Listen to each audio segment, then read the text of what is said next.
Hello everyone, this is doctor Mamta Rathi. Doctor Mamta's educational plex में आप सभी का स्वागत है।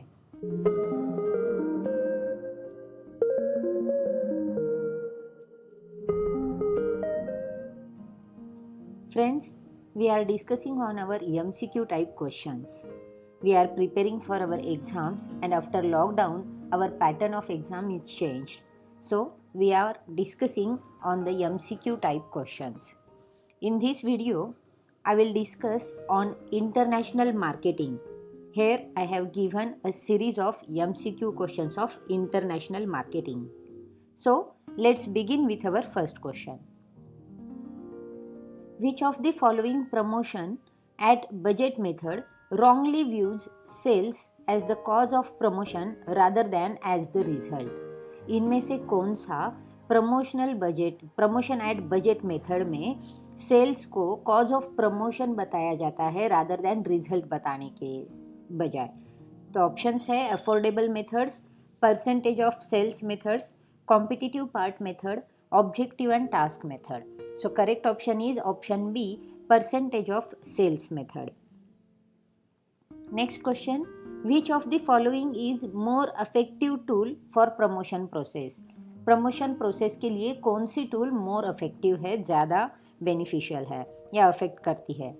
Advertisement, personal sale, publicity, sales promotion. तो प्रमोशन के लिए एडवर्टाइजमेंट का जो टूल है वो सबसे ज़्यादा इफेक्टिव है. So option A advertisement is the correct answer. Next, DEPB stands for duty exempt port boundary, duty entitlement passbook, method of expert payment, deposit export pay bill scheme. तो correct option है DEPB का option B, duty entitlement passbook. Next question, as per the terminology of International Air Transport Association IATA, Air Transport Association, airway bill is issued in how many sets? अब according to या फिर terminology जो दी हुई है IATA के तहत, air transportation association जो है वो एयरवे बिल जो इशू करता है वो कितने सेट में इशू करता है? तो वो 12 सेट्स में इशू करता है. Option B is the correct answer. Next question, the short term motivation scheme prepared for purchase promotion are known as personal sale, sales promotion, advertisement, packaging. अब परचेस प्रमोशन के लिए जो short term motivation scheme prepare की जाती है उसे क्या कहा जाता है? तो वो होती है sales promotion. So option B is the correct answer. Next, according to text, the most dramatic of the environments the effect marketing and appears to be now shaping our world is the environment. अब according to text जो most dramatic environments effect होता है marketing पर और जो appear होता है shaping हमारी वर्ल्ड को या हमारी एनवायरमेंट में हमारी वर्ल्ड को शेप करने के लिए, तो वो होता है technological effect. So option D is the correct answer. Next, program evaluation and review techniques PERT is used in advertisement, selling, evaluating the working program, exchange. अब PERT जो है program evaluation and review technique, वो कहाँ पर use की जाती है? तो वो इवैल्यूएट करने के लिए यूज़ की जाती है वर्किंग प्रोग्राम को. So option C is the correct answer. Next question, for practical purposes the difference between the concept of international marketing and the concept of multinational marketing is. अब international marketing और multinational marketing में क्या difference है? तो वो जो difference है वो इनसिग्निफिकेंट डिफरेंस है. So option B is the correct answer. Next question, international marketing is global process of planning and executing conceptions, pricing, promotion. The definition fails to recognise non profit marketing, business to business marketing, consumer marketing, integration of the 4 P's. अब international marketing जो है वो global process है planning करने के लिए, execute करने के लिए कंसेप्शंस को, और प्राइसिंग और प्रमोशन के साथ. ये जो डेफिनेशन दी गई है उस डेफिनेशन में कौन सी चीज़ नहीं आती है? तो इसमें बिजनेस टू बिजनेस मार्केटिंग जो है उसका कोई भी हिस्सा नहीं आता है. So option B is the correct answer. Next, these things are not known by import in India. इनमें से कौन सी चीज़ें हैं जो इम्पोर्ट में नहीं देखी जाती? तो राइस जो है वो हमारा करेक्ट आंसर होगा, option A rice. Determining that which product should be introduced in which country, what modifications should be made in it, it is called। अब जब कोई प्रोडक्ट जो है वो कौन सा प्रोडक्ट कौन सी कंट्री में इंट्रोड्यूस करना चाहिए, इसके तहत जो मॉडिफिकेशंस किए जाते हैं उन मॉडिफिकेशंस को क्या कहा जाता है? तो उन मॉडिफिकेशंस को कहा जाता है वर्ल्ड प्रोडक्ट प्लानिंग, क्योंकि कौन से देश में कौन से प्रोडक्ट की क्या डिमांड होगी और किस तरह से उसे इंट्रोड्यूस करना है, वो सारा एनालिसिस हम इसमें देख लेते हैं। So option B is the correct answer. Next question, to ensure that substandard goods are not exported from India which may bring bad name to country. Compulsory pre-shipment inspection is carried out about how many times? अब हमारे जो substandard goods होते हैं जो export नहीं होते India से, उनको इंश्योर करने के लिए जो एक बैड नेम आता है कंट्री को, कंपल्सरीली जो pre shipment inspection carried out किया जाता है वो कितनी बार किया जाता है? तो वो कैरिड आउट किया जाता है 1057 times. Option A is the correct answer. Next question, which type of exporter will choose direct distribution channel? Large exporter, small exporter, medium exporter, none of these. इनमें से कौन से एक्सपोर्ट है जो डिस्ट्रीब्यूशन के लिए डायरेक्ट डिस्ट्रीब्यूशन चैनल को choose करते हैं? सो लार्ज एक्सपोर्टर जो है वो डायरेक्ट डिस्ट्रीब्यूशन चैनल चूज करेंगे। Option A is the correct answer.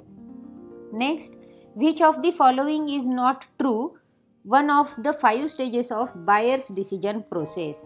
इनमें से कौन सी बायर्स डिसीजन की प्रोसेस में से 5 स्टेजेस में से एक नहीं है या करेक्ट नहीं है?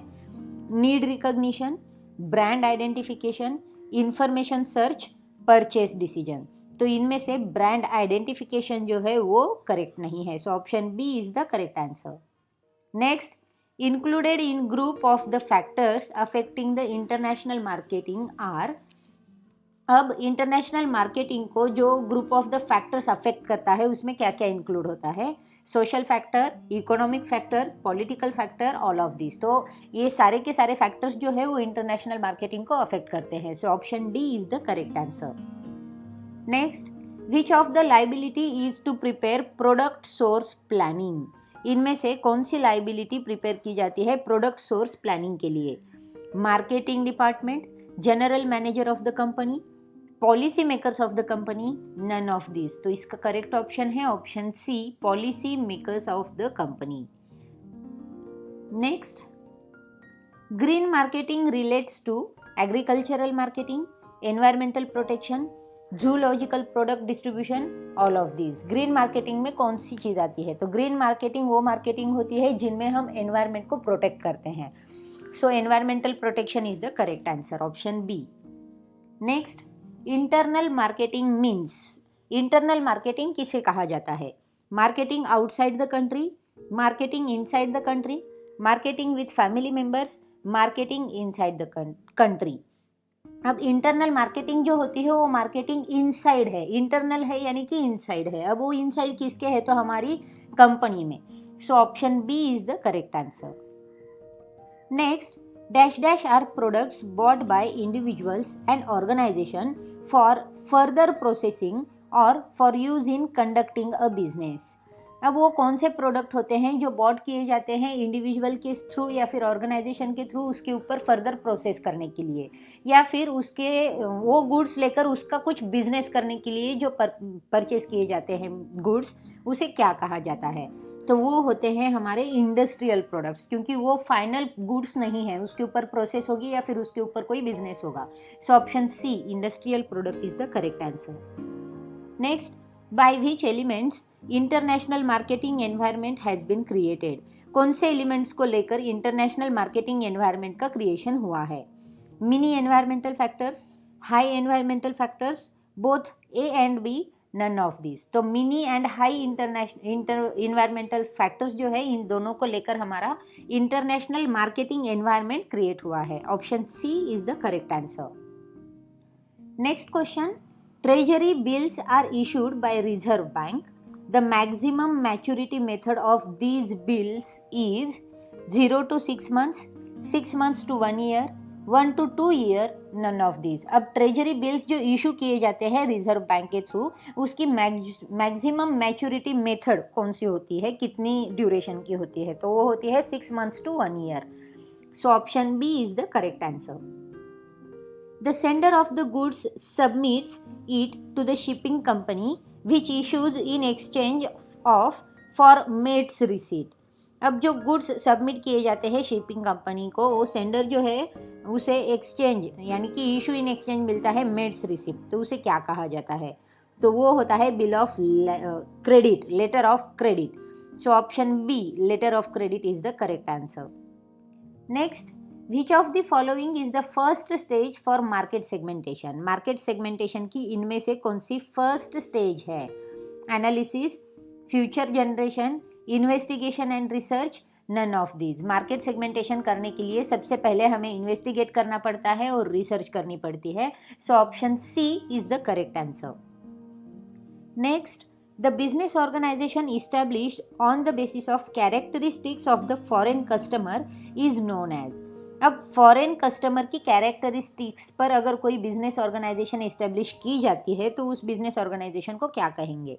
Work oriented organisation, product oriented organisation, international marketing customer organisation, all of these. तो जो फॉरेन कस्टमर को बेस करके जो मार्केटिंग या फिर जो ऑर्गेनाइजेशन इस्टेब्लिश होता है उसे कहते हैं international marketing customer organisation. Option C is the correct answer. Next question, which one of the following is not an alternative market strategies towards market segment. इनमें से कौन सी मार्केट सेगमेंट की अल्टरनेटिव मार्केटिंग स्ट्रेटेजी नहीं है? Undifferentiated marketing strategy, differentiate marketing strategy, concentrate marketing, international marketing strategy. तो इनमें से जो इंटरनेशनल मार्केटिंग स्ट्रेटेजी है वो अल्टरनेट मार्केटिंग स्ट्रेटेजी नहीं है. Option next question, on which basis normally the market is distributed. Market को कौन सी बेसिस पर नॉर्मली डिस्ट्रीब्यूट किया जाता है? Demographic base, economic base, geographical base, multi factors. तो हमारा मार्केट जो डिस्ट्रीब्यूट होता है वो डेमोग्राफिक बेस पर होता है generally. So option A is the correct option.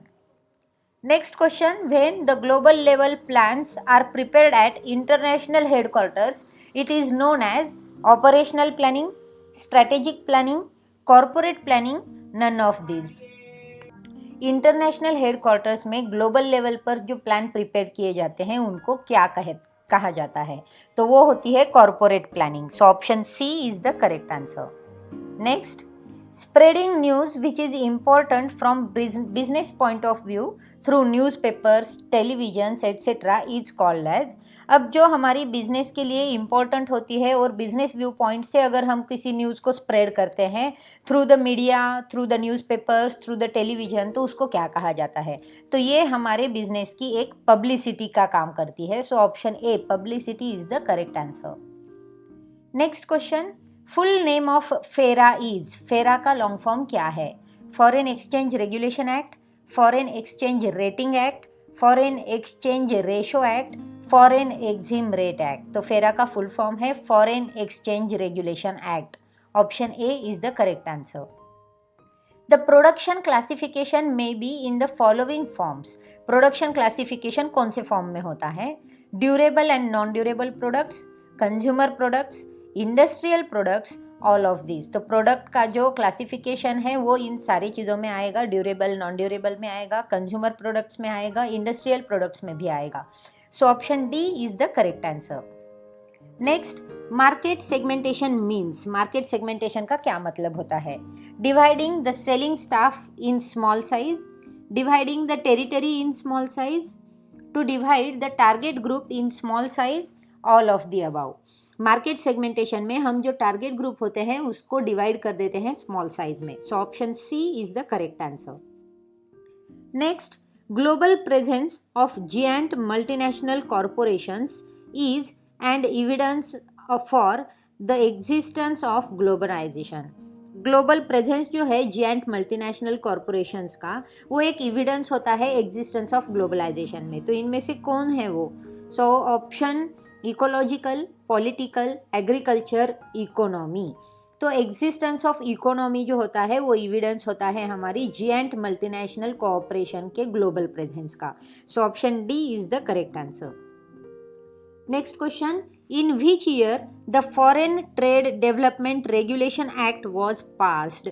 Foreign trade development regulation act कौन सी साल में पास किया गया था? सो 1990 में उसे पास किया गया है। Option D is the correct answer. Next, restraining forces against globalization are government's policies, foresightness of organization culture, all of these। restraining forces globalisation के अगेंस्ट होते हैं, तो वो कौन से फोर्सेस होते हैं? सो गवर्नमेंट पॉलिसीज़ है, फोरसाइटनेस ऑफ ऑर्गेनाइजेशन है, ऑर्गेनाइजेशन का कल्चर है, ये सारी चीज़ें जो होती है वो ग्लोबलाइजेशन के अगेंस्ट होती है। So option D is correct answer. Next, which of the following is the means for measuring the transfer price. Transfer price measure करने के इनमें से कौन से मीन्स होते हैं, टूल्स होते हैं? Direct manufacturing cost, cost plus markup, market based transfer price, all of these. तो जब भी हम ट्रांसफ़र प्राइस को मेजर करते हैं तो इन सारी चीज़ों को हमें देखना होता है। Direct manufacturing cost, cost plus markup price, market based transfer price, all of these। so option D is the correct answer। which of the following does not affect the purchasing power of man। purchasing power जो होती है किसी भी person की, उस पर कौन सी चीज़ affect नहीं करती है? Income, price, loan, cultural nature. तो इनकम कम ज़्यादा होगी तो परचेसिंग पावर जो है वो भी कम ज़्यादा होंगी, प्राइसेस पर भी हमारी परचेसिंग पावर डिपेंड करती है, लोन पर भी हमारे परचेसेस डिपेंड करते हैं, लेकिन कल्चरल नेचर जो है उसके ऊपर कोई डिपेंडेंस नहीं होता। सो option D is the correct answer. Next question, market share means. Market share का मतलब क्या है? Share market, Sensex, elasticity of demand, market demand. तो मार्केट शेयर का मतलब होता है market demand. Option D is the correct answer. Which one is not the technique of environmental analysis of international marketing. इनमें से कौन सा environmental analysis of international marketing का टेक्निक नहीं है? Verbal and written information, search and scanning, bargaining power, forecasting and formal studies. तो इनमें से सर्च एंड स्कैनिंग जो है वो टेक्निक नहीं है हमारी एनवायरमेंटल एनालिसिस का हमारे इंटरनेशनल मार्केटिंग में। So option B is the correct answer. Next, offset means. Offset का मतलब क्या होता है? Purchasing the domestic goods and selling the name in foreign countries, purchasing in foreign country and selling outside the country, manufacturing outside country and selling outside, none of the above. अब offset का मतलब होता है हम domestic goods जो है उसे purchase करते हैं और उसको सेल करते हैं फॉरेन कंट्रीज में। So option A is the correct answer.